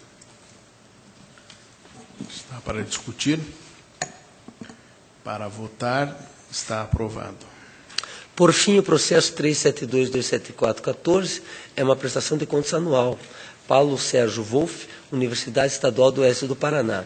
É uma prestação de contas anual da Universidade Estadual do Oeste do Paraná, UniOeste, referente ao exercício financeiro do 13, de responsabilidade do senhor Paulo Sérgio Wolff. A Coordenadoria de Fiscalização Estadual acompanhou a 4ª Inspetoria de Controle Externo, opinando pela regularidade das contas, ressaltando que os 2 processos de comunicação de irregularidades citados no relatório semestrais foram convertidos nas tomadas de contas extraordinária e versam, respectivamente, sobre pagamentos efetuados para servidores a título de hora extra e improbidades no pagamento da gratificação por tempo integral e dedicação exclusiva para agentes universitários. O Ministério Público de Contas manifestou-se pela regularidade com ressalva das contas. E eu voto pela regularidade das contas com ressalva, senhor presidente. Está em discussão, regularidade com ressalvas. Está aprovado. Senhor presidente, eu agradeço a atenção, a pauta está atendida. Agradeço, Vossa Excelência. Passo a palavra ao conselheiro Ivens Scherper Linhares. Excelentíssimo senhor presidente, demais integrantes desse tribunal pleno, inicio a pauta com processos de execução orçamentária. Na verdade, são 4 processos em que as manifestações das coordenadorias e do Ministério Público são uniformes, no sentido da regularidade. São os processos 149.335.16 deste tribunal, referentes ao exercício de mês de fevereiro deste exercício, 470.443.16 do Fundo Especial de Controle Externo deste tribunal, referente a maio de 2016, 63.7798.16, também do Fundo Especial, referente a julho de 2016, e, por último, do mesmo fundo, 75.6428, referentes a agosto deste exercício. Em todas elas, eu acompanho as manifestações uniformes pela regularidade das contas de execução orçamentária e financeira. Voto pela regularidade em discussão. Está aprovado. Processo seguinte, recurso de revisão 94.63.2015. Recurso interposto. Pela ordem, senhor presidente. Conselheiro Fábio Camargo. Solicitaria vista esse processo. Eu não me oporia, apenas me parece que já houve uma solicitação de vistas do outro conselheiro. Pelo menos já é o que consta aqui na minha... Já foi pedido vistas. O conselheiro Nestor Batista pede vistas do processo, então está deferido, já que ele não fez uso dessa faculdade processual. Tenho a seguir, senhor presidente, processo de embargos de declaração 62386016. Embargos de declaração opostos pelo servidor Carlos Lopachuk. Encontro acórdão 319416 desse Tribunal Pleno, que negou o provimento ao recurso de revisão interposto pelo embargante contra o acórdão 415615 do Tribunal Pleno, que foi integrado pelo acórdão 103916, também desse Tribunal Pleno. Alega o embargante a existência de omissões e de contradições na decisão. Entende que houve omissão no acórdão ao não fazer constar integralmente o voto e a fundamentação apresentada pelo conselheiro Fernando Augusto Melo Guimarães. Aduz que houve omissão quanto às razões que impedem a concessão do enquadramento nos mesmos moldes concedidos a outros servidores.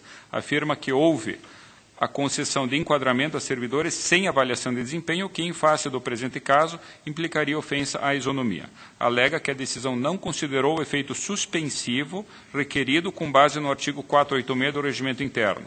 Igualmente, impugna o que entende configurar ausência de fundamentos em face do pedido sucessivo para que fosse considerada na avaliação de desempenho o período parcial, 3 meses, em que o servidor retornou para suas atividades, após a cessão funcional. Afirma que o mesmo direito foi concedido a outros servidores e que, por consequência, acarreta a ofensa à isonomia. Reitera a ofensa à isonomia também, segundo o entendimento de que, em situação equivalente, foi concedido o reenquadramento a servidor, conforme Acórdão 6.115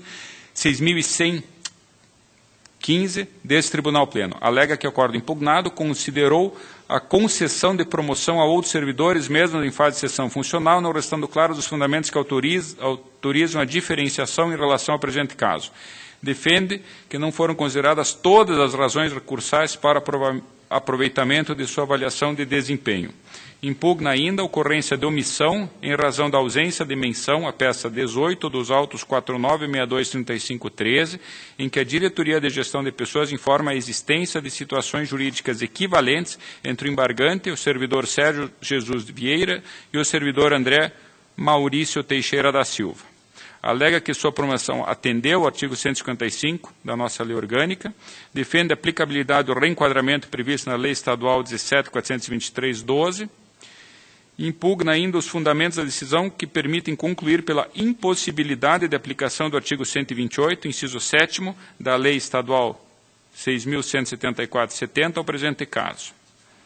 Por fim, sustenta que a decisão se fundou em erro de fato, razão pela qual requer a concessão de efeitos infringentes aos embargos, a fim de modificar a decisão ora impugnada. É o relatório. Essa matéria já foi bastante discutida.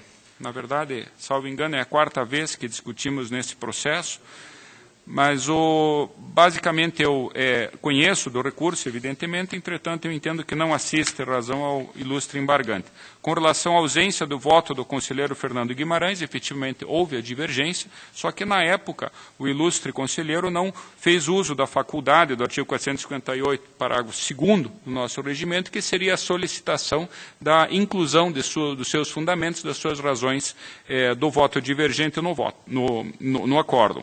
Não tendo sido exercida essa faculdade, não há omissão no acórdão, por ter constado a tese vencedora, com a ressalva, no final, evidentemente, do posicionamento do conselheiro Fernando. Com relação à questão da isonomia, os argumentos do ilustre embargante são, de certa forma, repetitivos, e o que, na verdade, não verifico qualquer omissão ou contradição na decisão. Foi muito bem discutida a matéria na época, não apenas por mim, mas pelos ilustres conselheiros, em que se verificou realmente a diferença das situações com os paradigmas mencionados, em que se tratava de nomeações do próprio chefe do Poder Executivo Estadual, que, com respaldo no Estatuto dos Servidores, permite a contagem desse tempo de serviço e, consequentemente, a execução das avaliações funcionais que permitiram, então, o correto enquadramento em relação à nossa lei de cargos. Com relação ao pleito de concessão de efeito suspensivo, eu confesso até não ter compreendido, talvez, a manifestação, mas fica difícil imaginarmos a suspeição de efeitos que nunca aconteceram, uma vez que não foi deferida justamente a progressão pretendida. Então, o efeito suspensivo seria cabível no caso de algum ato, de algum efeito gerado por aquela decisão recorrida, o que exatamente não ocorreu. Então, me parece que também por esse prisma não assiste razão ao ilustre embargante, não há efetivamente o que ser suspenso ou o que se reconhecer no mundo fático como suspenso em relação ao que foi anteriormente decidido. Com relação ao período de 3 meses em que o servidor retornou às atividades do tribunal, essa matéria também foi devidamente analisada no acórdão e foi retratado o parecer da Coordenadoria Técnica, que mencionou a impossibilidade de aproveitamento desse tempo, notadamente do tempo do desempenho das atribuições no município de Carambeí, uma vez que não se trata, evidentemente, de atribuições compatíveis com o exercício do cargo de analista aqui no Tribunal de Contas.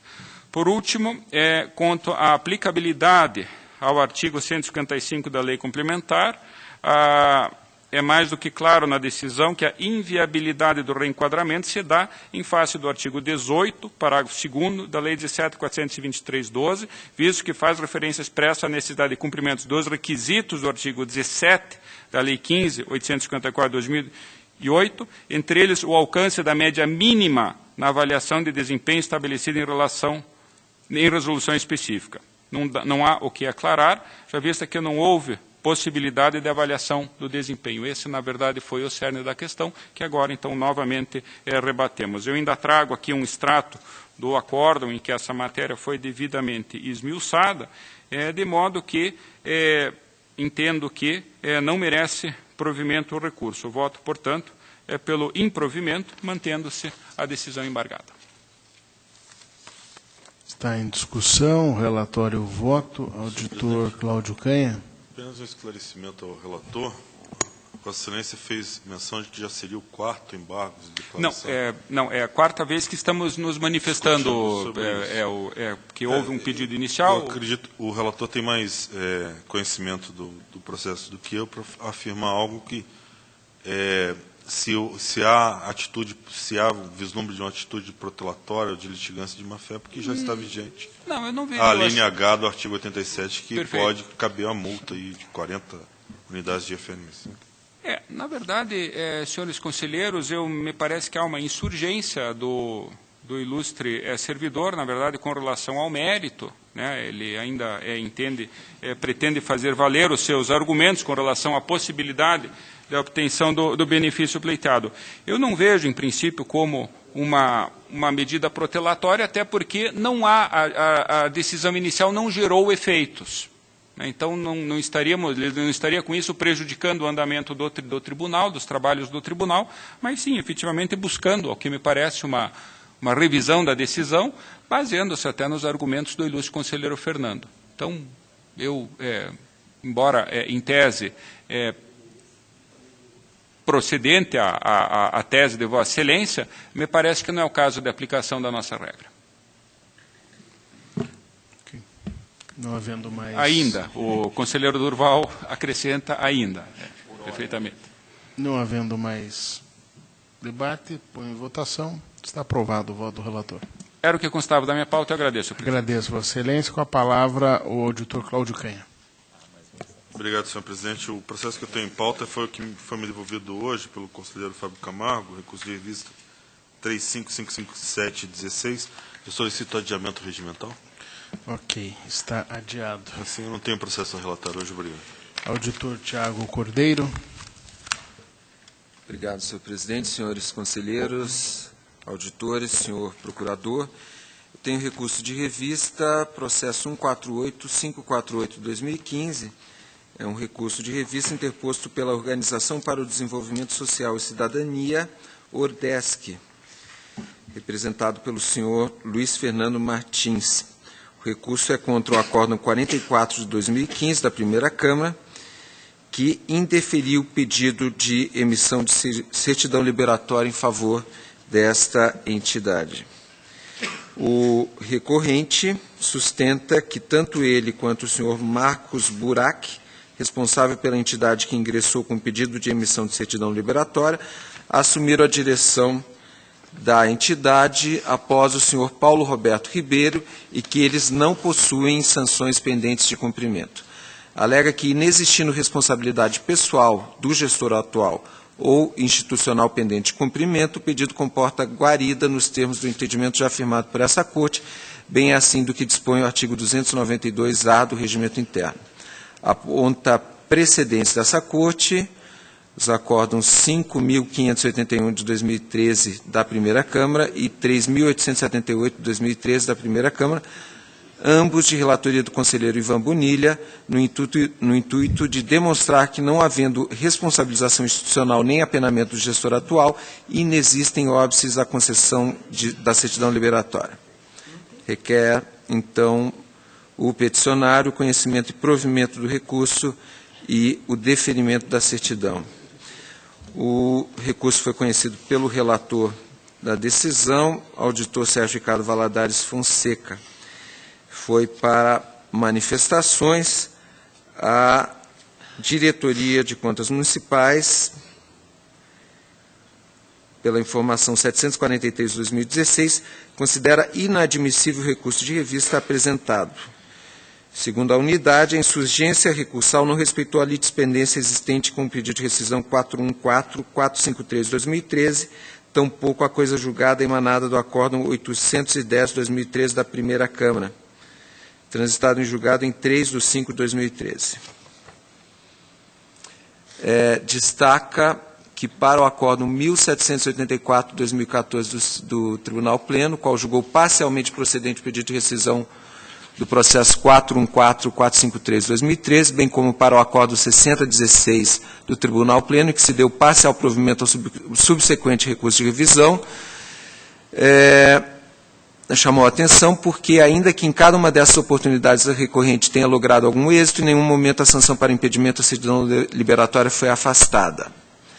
O Ministério Público de Contas manifesta-se pelo não provimento do recurso em congruência com essa informação da Diretoria de Contas Municipais. Na verdade, essa decisão atacada, o Acórdão 4415 da Primeira Câmara, indeferiu a certidão liberatória após um período em que o processo de certidão liberatória ficou sobrestado, aguardando a decisão no pedido de rescisão que havia sido interposto por essa organização, e aí a referência da Diretoria de Contas Municipais quanto à decisão do pedido de rescisão, que, embora tenha dado um provimento parcial, manteve a responsabilidade institucional de devolução de valores, apenas alterou os valores. Esse pedido de rescisão teve o recurso de revisão também com um acatamento parcial, mas também mantendo essa imputação à entidade. E, no momento da emissão do Acórdão 4415, não havia o julgamento do mérito do pedido de rescisão e, por conta disso, a decisão foi pela negativa da certidão liberatória. O voto, considerando essas circunstâncias, que havia a litispendência, e também me parece que o recurso de revista visando discutir novamente essa matéria seria, a meu visto, inadequado para discussão de mérito novamente da questão da imputação da devolução de valores à entidade. Então, com essas ponderações, eu acompanho o que diz a Diretoria de Contas Municipais no sentido da inadmissibilidade do recurso de revista. Então, a proposta é pelo não conhecimento desse recurso de revista. Está em discussão o relatório, o voto pelo não conhecimento do recurso proposto. Está aprovado. Tenho um segundo recurso de revista, 20.6230 de 2013. Esse recurso de revista foi interposto pelo senhor Nassim Calisto, ex-presidente da Câmara Municipal de Figueira, em face do Acórdão 459 de 2013 da Primeira Câmara, que julgou irregulares as contas desse impetrante relativas ao exercício de 2011, então Câmara Municipal de Figueira, em razão de duas irregularidades: a ausência do balanço patrimonial e de sua publicação, bem como a ausência da publicação do relatório de gestão fiscal referente ao 6º bimestre de 2010. A decisão atacada ainda imputou duas multas, uma multa em razão de atraso na apresentação da prestação de contas e a segunda multa em razão do próprio julgamento pela irregularidade das contas do responsável. Esse recurso de revista teve 3 etapas de instrução. Na primeira etapa, a Diretoria de Contas Municipais opinou pelo conhecimento do recurso e por seu provimento parcial. Em relação ao primeiro item, que seria a ausência do balanço patrimonial e sua publicação, asseverou que o balanço patrimonial emitido pela contabilidade, que foi apresentado, em confronto com os dados do balanço patrimonial do SIM-AM,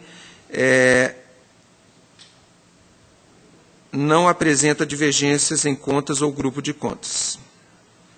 Em razão das ponderações, considera que a irregularidade foi sanada e esse item estaria regular. Por outro lado, no que concerne ao item referente à ausência de publicação do relatório de gestão fiscal, análise do terceiro quadrimestre e o segundo semestre, referente ao sexto bimestre de 2010, a unidade entendeu que a entidade não efetuou adequadamente a publicação do relatório de gestão fiscal, pois não enviou seu comprovante de publicação.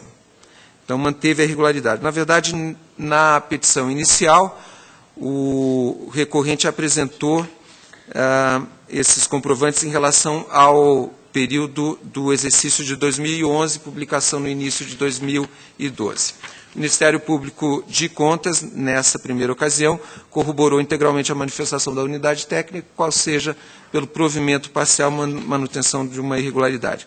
A Câmara Municipal apresentou novos documentos. Num segundo momento, a Diretoria de Contas Municipais asseverou que esses novos documentos não sanavam essa irregularidade pendente, porque os dois anexos que não haviam tido sua publicidade comprovada trariam, então, de acordo com essa análise, questões relativas a conteúdo insatisfatório. Em relação ao anexo 2, anexo 7, demonstrativo simplificado do relatório de gestão fiscal, a unidade apontou que o seu conteúdo não corresponde ao disciplinado pela portaria 249/2010, da Secretaria do Tesouro Nacional, pois não constam os limites em percentuais da despesa com pessoal, bem como o valor da despesa.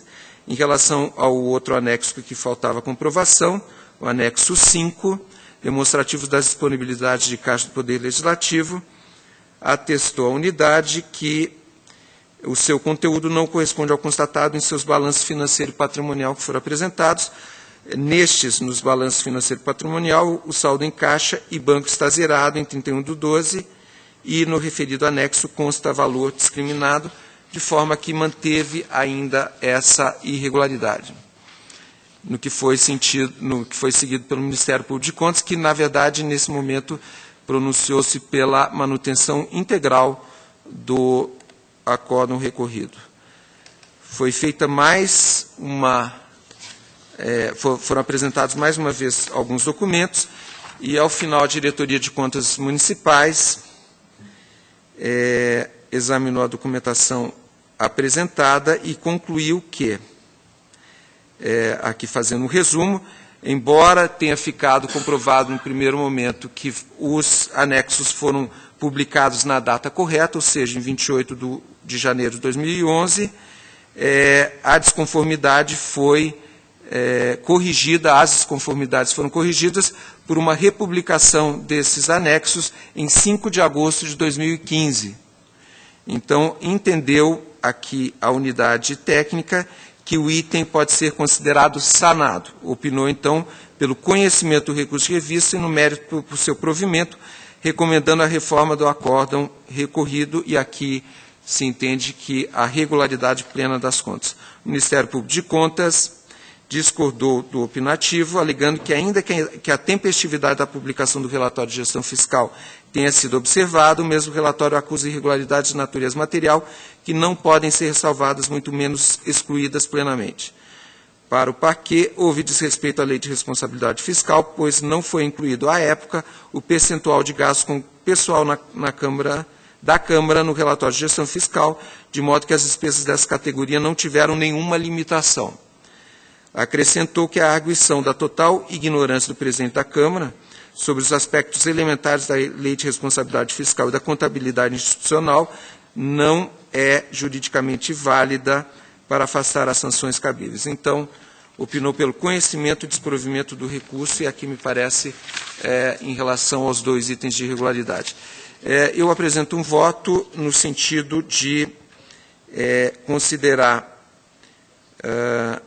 o conhecimento do recurso, a regularização do item referente à ausência do balanço patrimonial de sua publicação, conforme a primeira instrução da Diretoria de Contas Municipais, e em relação à publicação do relatório de gestão fiscal referente ao sexto bimestre de 2010, considerando que, ao contrário do que aduz o Ministério Público, não ficou comprovado que não tenha havido limite para as despesas de pessoal da Câmara Municipal, eu entendo que esse item pode ser convertido em ressalva, de forma que as contas do recorrente sejam julgadas regulares, com ressalva em relação a esse item.